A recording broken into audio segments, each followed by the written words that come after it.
Hello මල්මි කොහෙද ඉන්නේ? මම මේ බෝඩිමට එන ගමන් බං. ඇයි කියලා අහන්නේ?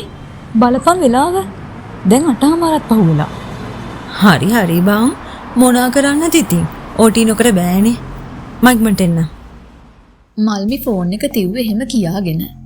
ගාමන්ට් එකේ මැෂිම දවස් 30ම පාගලා රෑ වෙලා එද්දි මල්මිට දැනුනේ ලොකු මහන්සියක්. ඒ නිසා මල්මිට ඕන උනේ ඉක්මනට බෝඩිමට ගිහින් මොනවා හරි කාලා නිදා ගන්න. බස් එකෙන් බැහැලා ප්‍රධාන පාර දිගේ මීටර් 50ක් විතර ඇවිදගෙන ආවම හම්බ වෙන පළවෙනි අතුරු පාරේ තමයි මල්මිලගේ බෝඩිම තිබුණේ. ඒ පාර දිගෙත් මීටර් 300ක් විතර වමට ගිහින් හම්බ වෙන අනිත් අතුරු පාරෙන් හැරිලා තව මීටර් 300ක් විතර යනකොට බෝඩිම. මල්මි අඩිය ඉක්මන් කරලා බෝඩිමට යන්න පටන් ගත්තා. පාර දිගට ගෙවල් තියෙන නිසා ලොකුවට බය වෙන්න ඕනුනේ නෑ. ඒත් බියගමට ඇවිත් ගාමන්ට් එකේ වැඩ කරන්න පටන් අරන් තාම මාස 4ක් වගේ හින්දා මල්මිට නුහුරු ගතියක් එක්ක පොඩි බයකුත් තිබුණා. සමහර ගෑනු ළමයි රෑ 10 වෙනකල් වැඩ කළත් මල්මි හවස 7 වෙද්දි ඕෆ් වුණෙත් ඒකයි. අතුරු පාර දිගේ ඇවිත් හම්බ වෙන දෙවෙනි පටු පාර දිගේ ගෙවල් තිබුණේ ටිකක් දුරින්. පාරෙන් ඈතට උනත් අනිත් බෝඩින් කාමරවලට වඩා මිලෙන් අඩු හින්දා තමයි මල්මි අමාලි නිරෝෂයේ බෝඩිමට කැමති වුණේ. මල්මි දෙවනියට හම්බ වෙන අතුරු පාර දිගේ අඩි ඉක්මන් කරලා ආවා. ඒ ටිකේ ගෙවල් අඩු හින්දා ටිකක් කළුවර වගේම පාළි. ඒත් බේකරිය පහු කරලා යද්දි හම්බ වෙන ගෙදර නම් හැමදාම ලයිට් පත්තු කරලා තියෙන හින්දා මල්මිට බයක් හිතුනේ නෑ. මල්මි දන්න විදිහට ඒ ගෙදර ඉන්නේ අවුරුදු 70ක් විතර වෙන ආච්චි කෙනෙක් විතරයි. හැමදාම වගේ රෑ 7:00-8 අතරේ බෝඩිමට එන මල්මිට ඒ ආච්චි ස්තෝප්පේ වාඩි වෙලා පාර දිහා බලන් ඉන්නවා පේනවා. සමහර දවසට ආච්චියේ ගෙදර පොඩි යකඩ ගේට්ටුව ගාවට වෙලත් බලන් ඉන්නවා. ඒ වගේ දවසට නම් මල්මියේ ආච්චිත් එක්ක වචනයක් දෙකක් කතා කරලා තමයි යන්නේ. අදත් ඒ ආච්චි ගේට්ටුව ළඟට වෙලා පාර දිහා බලාගෙන හිටියා. මොකද ආච්චි මේ රෑ වෙලා පාරයිනේ. ගේ ඇතුළටම වෙලා ඉන්න කම්මැලි දුවේ. දැන් දෙන්නේ. අනේ ඔව් ආච්චි. එහෙනම් මං යනවා. හොඳයි දුවේ. ආච්චි කිව්වේ hina වෙලා. මල්මිටේ ගෙදර තනියම ඉන්න ආච්චි ගැන දැනුනේ අනුකම්පාවක් වගේම දුකක්. දරුවෝ එහෙම නැද්ද කියලා අහන්න හිතුණට එච්චර දුරට ඒ ආච්චි එක්ක කතා කරන්න තරම් අවස්ථාවක් මල්මිට ලැබුණේ නැහැ.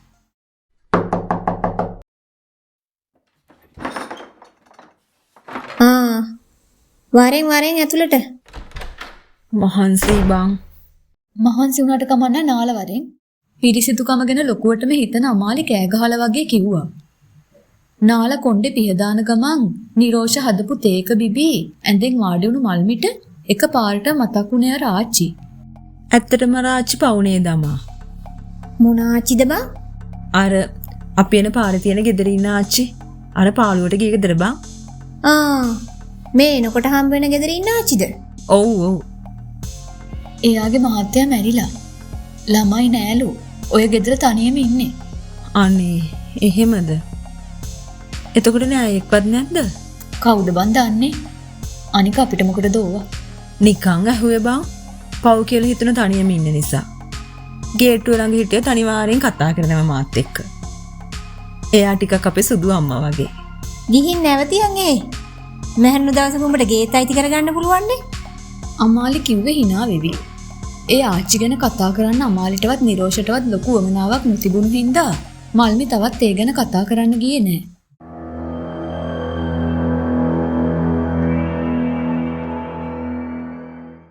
දවස් කීපය ගත වෙලා ගියේ හරිම ඉක්මනින්. මල්මිගේ මල්ලි 11 වසරට පාස් වුණ හින්දා එයාව ගණන් පන්තියකට ඉංග්‍රීසි පන්තියකට යවන්න තිබුණා නම් හොඳයි කියලා මල්මි හිතුවා. මල්ලිත් එයා වගේ දුක් විඳිනවා දකින්න මල්මිට ඕනුනේ නෑ. ඒ හින්දාම මල්මිට ඕනුනේ ළඟ එන සාමාන්‍ය පෙළ විභාග ඉහළින් පාස් කරවලා උසස් පෙළ විභාගෙනුත් මල්ලි ගොඩ යවන්න. පන්ති යන්න ඕනේ නෑ අක්කේ. ඉස්කෝලේ ටීචර් කවුරුත් පන්ති දාලා ගණන් ටික ගොඩ දාලා දෙන්නම් කිව්වා. මල්ලිට පන්තියකට යන්න කීවම මල්මිගේ මල්ලි කිව්වේ එහෙම. ඒකට කමක් නෑ. ඔයා පන්තියකට යන්න. ඉංග්‍රීසි ගණනුයි දෙකටම හොඳ පන්තියක් හොයාගන්න. මං සල්ලි දෙන්නම්. මම බැලුවේ ඔය පාර රෑ 10 වෙනකන්වත් වැඩ කරන්න කියලා. ගාමන්ට් එකේ යාළුවෝ බනින හවස 7 වෙද්දිම බෝඩිමට දුවන්නේ නැතුව 10 වෙනකන්වත් වැඩ කරපන් කියලා. තාත්තගේ නම් වැඩි කැමැත්තක් නෑ අක්කේ. අක්කා රැ වෙනකල් වැඩ කළේ පාරවල් තන්නේ වෙනවට. දැන් උත්යා බෝඩිමට ගිහින් කෝල් එකක් දෙන කල්ම කියනවා. ලොකු දූ බෝඩිමට ගියාද දන්නේ නැහැ කියලා. මට දැන් මේ පලාද පුරුදුයි මල්ලි. ගෙදර කට්ටියට බය නැතුව ඉන්න කියන්න. ඒකට අක්කට තියෙන අමාලියක්ක නිරෝෂක්කයි වැඩ කරන තැන ජොබ් එකක් ගන්න. 6 වෙනකොට ඉවරයිනේ. උන් දෙන්න ගන්න පඩිය උන් දෙන්නටත් මදියානේ. මං කිව්වේ උන් දෙන්නටත් අපේ ගාමන්ට් එකට එන්න කියලා. කොහෙද ඉතින් තාත්තට හරි නෑ කියනවනේ. මේ මං එහෙනම් තියන්නම්. දවල්ට කෑවෙත් නෑ තාම. ඔයා මං කීව විදියට කරන්න. හා කියනවා උන්සරණයි. බුදු සරණයි. කීව විදියටම මල්මි ඕටී කරන දවස් ටිකේ රෑ 10 වෙනකල් ගාමන්ට් එකේ වැඩ කරන්න ගත්තා. වෙනද හැන්දෑවේ 7:00ට 8ට යන මල්මි දැන් බෝඩිමට යද්දි රෑ 10ත් පහු වෙනවා. බෝඩිමට යන අතුරු පාරේ ගෙවල් වල මිනිස්සුත් ඒ වෙද්දි ලයිට් ඕෆ් කරලා නිදි. වෙනද රෑට කතා කරලා යන ආච්චිත් දවස් ගානකින් දැක්කේ නෑ. ඒත් උදේ වැඩට යද්දි නම් ආච්චිගේ ඉස්සරහා වතු සුදු මල් කඩනවා. එක්ක මිදුලතු ගානවා. නත්තල කිට්ටු නිසා මල්මිලගේ ගාමන්ට් එකේ වැඩ වැඩි.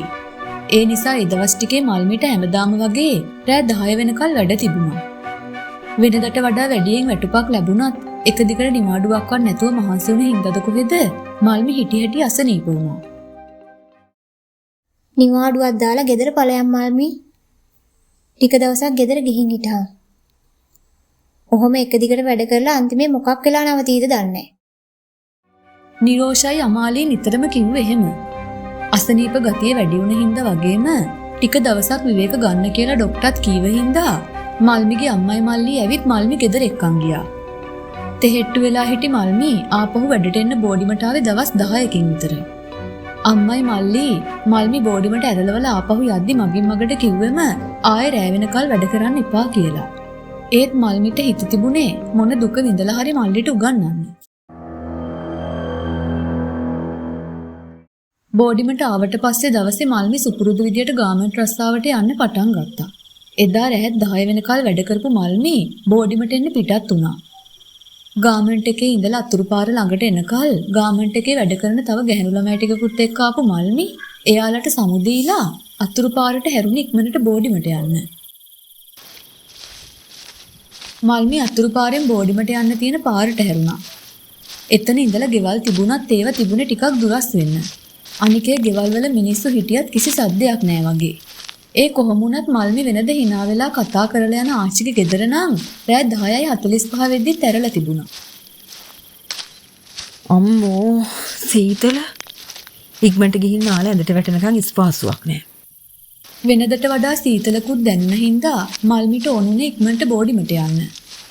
ඒත් ගොඩක් දවසකින් ආච්චි දැක්කේ නැති හින්දා මල්මි නිකමටේ ගේ දිහාත් බැලුවා. ගේ ඇතුළ නම් හොඳටම කළුවරයි.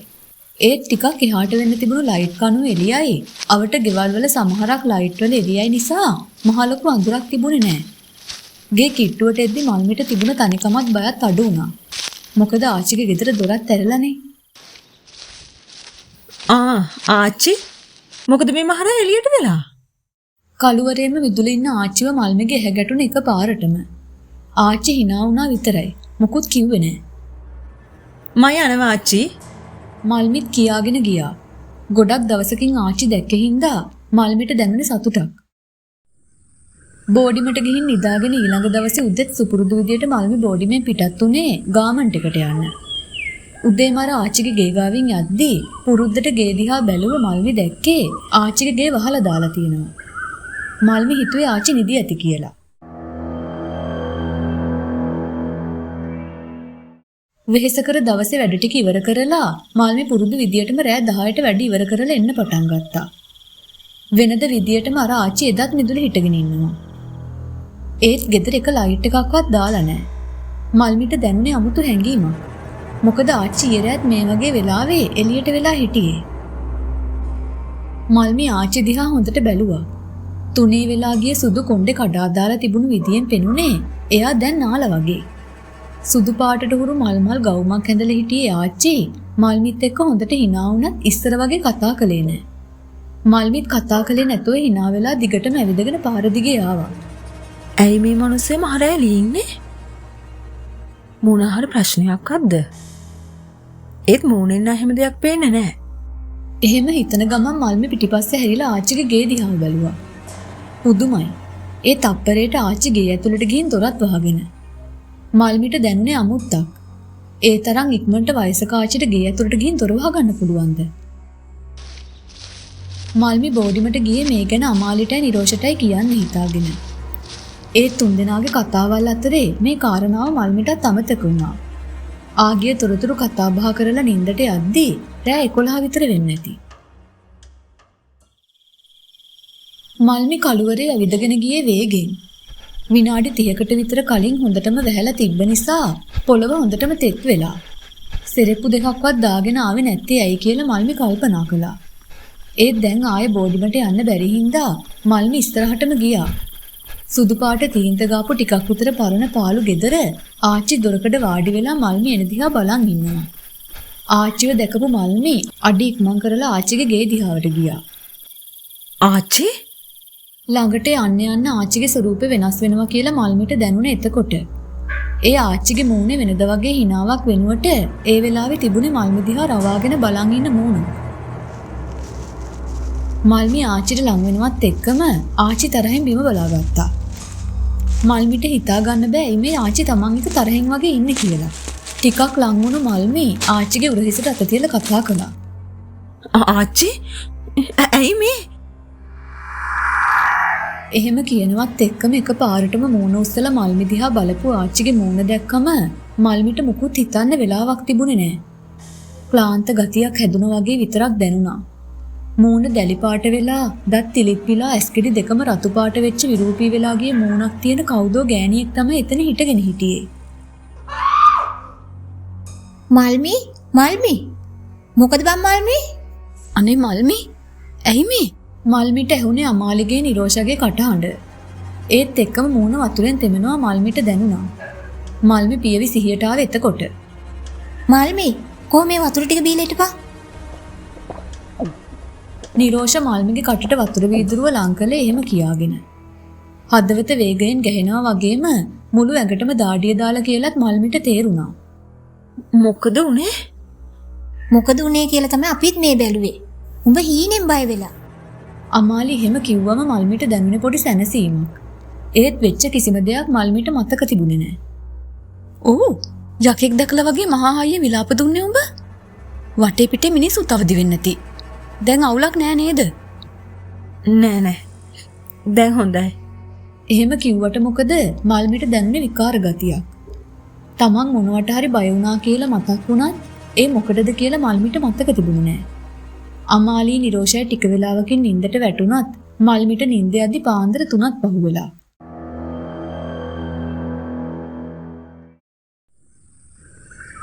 උදේ නැගිට්ටට පස්සේ අමාලි නිරෝෂයි මල්මිට විහිළු කළා ඊයට හීනෙන් බය වුණ එකට. පුරුදු විදියටම මල්මි වැඩට ගියා. ආච්චිගේ ගේට් වහලා තිබුණා. ඒ ගැනවත් ඊයේ දැකපු හීන ගැනවත් මල්මිට ගාණක් තිබුණේ නෑ. මොකද ඒ වෙද්දිත් මල්මිට වැඩට යන්න හොඳටම පරක්කු වෙලා තිබුණේ.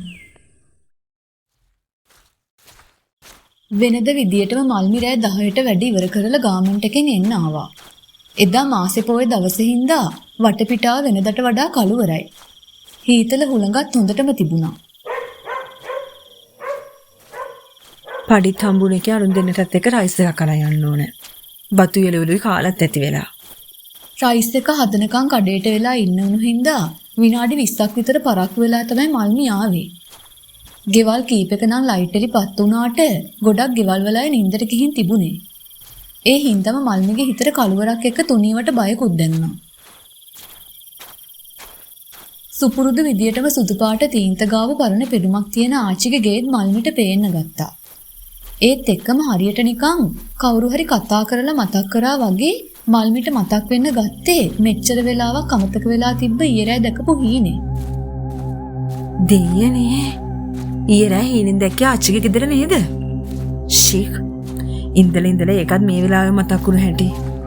අතනින් යන්නත් බයයි දැන්. ඒක මතක් වුණාම මල්මිගේ හිතට දැනුනේ ලොකු බයක්. මල්මි වෙලාව බැලුවා. හිතුවටත් වැඩිය රෑ වෙලා. වෙලාව රෑ 11යි කාලයි. ඊයේ රෑ හීන දකිද්දි දැනුණ බය ටික ටික මල්මිගේ හිත වෙලා ගනිද්දි මල්මි ආච්චිගේ ගේ දිහා බැලුවේ බයෙන්. තව තව ඉස්සරහට යද්දී ඒ බය වැඩි වුණා. දැන් කරන්න දෙයක් නැහැ. මේ පාරෙන් ඇලෙන බොරුමට යන වෙන පාරකුත් නැහනේ. අනිත් එක හීනයක් නිසා මොකටද බය වෙන්නේ? කොච්චර හිත බය වුණත් ආච්චිගේ ගේ දිහා නොබලින්න මල්මිට පුළුවන් වුණේ නෑ. මල්මි නිකම්ම ඒ දිහා බැලුවා. ඒ බලපු මල්මිට කළුවරේ වතුසුදු මල් ගහගාව හිටගෙන තමන් දිහා බලන් ඉන්න ආච්චි වඳුර ගන්න අපහසුුනේ නෑ. ගෙදර දොරත් ඇරලා. ඒත් ගේ ඇතුළේ ලයිට් එකක්වත් දාලා නෑ. උදේට දකින්නවත් නැති ඒත් හැමදාම මහරෑ වෙනකල් එළියේ ඉන්න ආච්චි දැක්කම මල්මිගේ හිතට බයට අමතරව කේන්තියකුත් ආවා. මේ මිනිස්සෙට ඇත්තටම පිස්සුද? මේ මහරයා මිනිස්සු බය කරන්න වගේ මිදුලට වෙලා හිටගෙන ඉන්නේ ලයිට් එකක්වත් දාන්න නැතුව ඕනේ මගුලක් හිතා ගන්න කියලා අද කතා කරලා බලන්න ඕන. එක පාරටම හිතට ආව සිතුවිල්ලට ඉඩ දීපු මල්මි ආච්චිගේ ගේ දිහාවට ඇවිදන් යන්න ගත්තා. ඒත් එක්කම ආච්චි වේගෙන් ගෙට ගියා. මල්මිත් නැවතුනේ නෑ. මේ ආච්චි අහන්නකො චුට්ටක්. මල්මිගේ දොරකඩටම ගියේ ආච්චිට කතා කර කර. ඒත් ඒ වෙද්දි ආච්චි ගේ ඇතුළටම ගිහින්. අඳුරේ තිබුණු ගේ ඇතුළට මල්මිත් ගියේ අද නම් ආච්චිත් එක්ක කතා කරනවාමයි කියලා හිතාගෙන. මුළු ගේම අන්ධකාරයි. මිනිස්සෙක් ඉන්නවද කියලාවත් හිතන්න බැරි තරම් කළුවරයි පාළුයි මූසලයි. කවදාවත් ගේ ඇතුළට ඇවිත් නැති හින්දා කාමර තියෙන්නේ කොහෙද කියලාවත් මල්මිට පෙනුනේ නෑ. ඒත් අඳුරම යාන්තමට පෙනුණු ගෙට මල්මිත් ඇතුළු වුණා. ඒත් එක්කම මල්මිට දැනුනේ මොකද්ද අමුතු ගඳක්. හරියට කාලයක් තිස්සේ මනුස්ස වාසයක් නැතුව වහලා දාලා තිබුණු ගෙයක් ඇතුලින් එන ගඳක් වගේ. වටපිට බැලුවම ඉස්සෙල්ලම දැකපු කාමරේ දොරෙන් මල්මි ඇතුළුනේ ආච්චි ඒ කාමරේට යන්නේ නැති කියලා හිතාගෙන. ආච්චි කෝ ඇයි මේ ගෙදර ලයිට් නිවලා? මල්මි කාමරේට ඇතුල් වෙන ගමන් කතා කළා. ඒත් සද්දයක් නැහැ. කාමරේ පුරාම ඇස්යාපු මල්මි අන්තිමට බැලුවේ කාමරේ ජනේලෙ දිහා. ජනේලෙත් බාගෙට ඇරලා දාලා තිබුණේ. සුළඟ නිසා ජනේලෙ දොරත් සැරින් සැරේ ඇරෙනවා වැහෙනවා. ඒත් එක්කම කාමරේ ඇතුලේ ජනේලෙ ගාව අඳුරේ අන්තමට දිලිසෙන දෙයක් එක්ක සුදු පාට දෙයක් මල්මිට පේන්න ගත්තා. ආර මොකද්ද? ටිකක් ලං වෙලා ඒ මොකද්ද කියලා බලන්න මල්මි උත්සාහ කළා. ටික ටික ලං වෙනකොට තමයි එතන අඳුරු ගතිය චුට්ටක් අඩු වෙලා පැහැදිලිව පේන්න ගත්තේ. කකුල් දෙක පණ නැති වෙලා යනවත් එක්කම එතන දිලිසි දිලිසි තියෙන්නේ ආච්චිගේ නිසල සිරුර ඇරලා දාපු මිනි පෙට්ටියක් කියලා මල්මිට තේරුණා. ෆෝමලින් ගඳත් නාසයට හොඳටම දැනෙද්දී මල්මි හිටියේ පියවි ලෝකයයි මනෝ ලෝකයයි අතරමැද. කෑ ගහන්න ඕනුනත් මල්මිගේ හඬ පිට උනේ නැහැ. අඩුම තරමේ වටපිට බලන්නවත් බෙල්ල හරවන්න මල්මිට පුළුවන් උනේ නැහැ. සුදු ඔසරියක් ඇඳලා අලු පාට වෙලා ගිය මූණක් තියෙන ආච්චිගේ මිනිය සැබෑවක්ද මායාවක්ද කියලාවත් මල්මිට හිතා ගන්න බැරි වුණා. දුරේ උඹ මාව බලන්ට ආවද?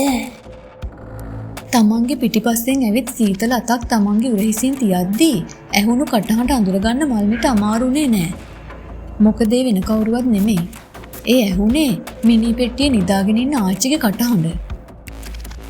දුවේ ඇයි උඹ පහුගිය දවස් ටිකේ ආවේ නැත්තේ? මම බලන් හිටියා උඹ එනකල්. ආච්චිගේ අත්භූත කටහඬ ආපහු ඇහෙන්න ගත්තා. තව දුරටත් මොකුත් දරා ගන්න තරම් හයියක් මල්මිට තිබුණේ නෑ. සීතල අත බරට තමන්ගේ උරහිස උඩ තියෙනවා. ඒ අතරේ ආච්චි හයියෙන් හුස්ම ගන්න සද්දෙත් මල්මිට ඇහෙනවා. ඇස් දෙක ලොකු වෙලා දාඩිය දාලා අන්තිමේ මල්මි මිනි පෙට්ටිය පාමුල ඇදගෙන වැටුණා.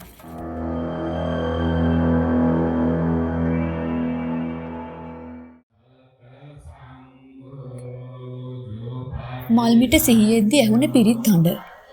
යන්තමට ඇස්තරල බලද්දී තමන් වටේ කීප දෙනෙක් හිටගෙන ඉන්නවා මල්මිට පෙනුණා.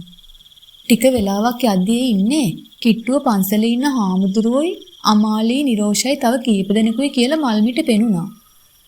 ඒත් එක්කම මල්මිගේ හිතට ආවේ තමන් අර ආච්චිගේ ගෙදරදී මුහුණ දුන්නු බියකරු සිදුවීම. ඒත් කතා කරන්න තරම් ශක්තියක් මල්මිට තිබුණේ නෑ. මල්මිගේ මූණෙන් බය මතුවලා පේන්න පටන් ගද්දිම හාමුදුරුවෝ කටහඬ අවදි කළා. පුතා දැන් බය වෙන්න ඕන නෑ. මේ ඉන්නේ පන්සලේ. පිරිත් කියලා තියෙන්නේ. අය පුතාට මොකුත් ප්‍රශ්නයක් වෙන්නේ නැහැ. අද අපේ ගෙදර යමු 3 දෙනාම. එහෙම හොඳයි නේද අපේ හාමුදුරනේ? ඒ කටහඬ මල්මිගේ බෝඩිමයිති ඇන්ටිගේ. ඔව් ඔව්. මේ ළමයි ටික තනියම බෝඩිමේ තියන්න එපා. කෝකටත් අනිත් පැත්තේ පාරෙන් ගෙදරට එක්කන් යන්න. දුර වුණාට කමක් නැහැ. හාමුදුරුවන්ටත් වැඳලා අමාලී නිරෝෂයි බෝඩිමයිති ඇන්ටි අංකලුයි පස්සෙන් එළියට ආවේ හාමුදුරුවෝ දීපු පිරිත් පැන් බෝතලෙත් අතින් අරගෙන. නිදා ගන්න කලින් පිරිත් පැන් ටිකක් බීලා නළලෙත් ටිකක් ගා ගන්න හාමුදුරුවෝ උපදෙස් දීලා තිබුණේ. අවට ගෙවල් වල පිරිමි අයත් 2-3 දෙනෙක් බයික් වලින් පන්සලට ඇවිල්ලා හිටියා. මල්මිට දැනුනේ හිස් හැඟීමක්. වෙච්ච සිද්ධිය අමතක කරන්න බෑ. ඒත් පිරිත් පැන් වල බලයක් තියෙනවා කියලා මල්මිට තේරුණා. ඒ හින්දා මල්මිට දැනුනේ ආරක්ෂිත හැඟීමක්. එදා රෑ බෝඩිමයිති ඇන්ටිගේ ගෙදර මල්මිල නැවතුණා. අමාලී නිරෝෂයි මාරුවෙන් මාරුවට මල්මි ගාවට වෙලා එළි වෙනකල් හිටියා.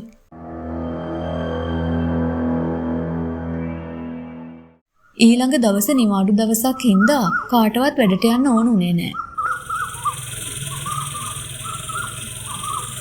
මල්මිගේ ගෙදර අය ත්‍රිවිල් එකක් අරගෙන මල්මි එක්කන් යන්න ආවා. ගමට එක ගියාට පස්සේ අම්මලා ඇදුරක එක්කන් ඇවිත් දෙහි කැපලා මල්මිට යන්ත්‍රයක් දැම්මා. ටික දවසකට පස්සේ මල්මි සම්පූර්ණ සුවය ලැබුවත් ආපහු ජොබ් එකට යන්න නම් ගෙදර අය අවසර දුන්නේ නැහැ. තව ටික කාලයක් ගෙදර ඉඳලම ආපහු ජොබ් එකට යනවා කියලා මල්මි තීරණය කළා.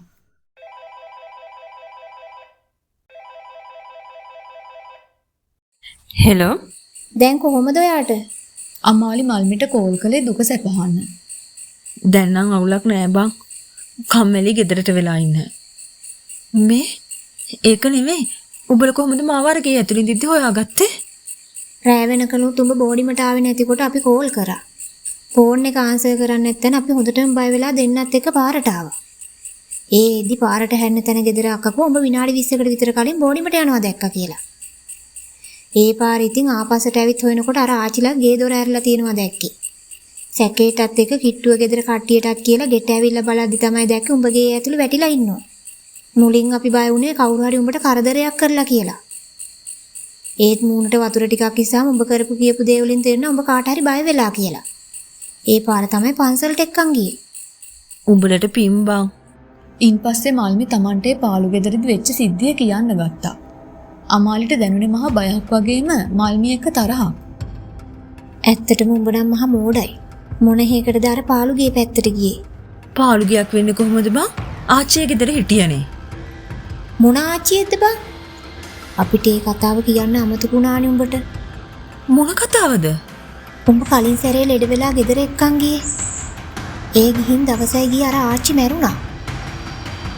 ඒ ළඟ ගෙදරක නැන්ද කෙනෙක් හැන්දෑවේ 6ට විතර බත් එකකුත් අරන් ආච්චිගේ ගෙදර ගිහින් තියෙනවා. කීප වතාවක්ම කතා කරාලු. සද්දයක් නැති තැන ඒ නැන්ද ගේ ඇතුළට ගිහිල්ලා බලලා පේන්නේ නැතිකොට බාත් รู එක පැත්තේ ගිහින්. ඒ ගිහින් බලද්දී ඒ ආච්චි වැටිලා ඉන්නවා දැකලා ඇතුලේ. ඒ පාර කට්ටිය ගිහින් බලනකොට තමයි දැනගෙන තියෙන්නේ ඒ ආච්චි මැරිලා කියලා. අමාලි කතාව කියාගෙන යද්දී මල්මිට හිතා ගන්න බැරි වුණා. එතකොට මෙච්චර දවසක් රැට බෝඩිමට යද්දී මිදුලේ හිටගෙන ඉඳලා තියෙන්නේ ආච්චිගේ අවතාරේ නේද කියලා මල්මිට කල්පනා වුණා. හැමදාම උදේ හවස තමන් ආච්චි එක්ක hina වෙලා කතා කරලා යන හින්දා අවතාරක ස්වරූපෙන් හරි ආච්චි තමන්ව හොයාගෙන එන්නේ නැති. මල්මිට හිතුනේ එහෙම.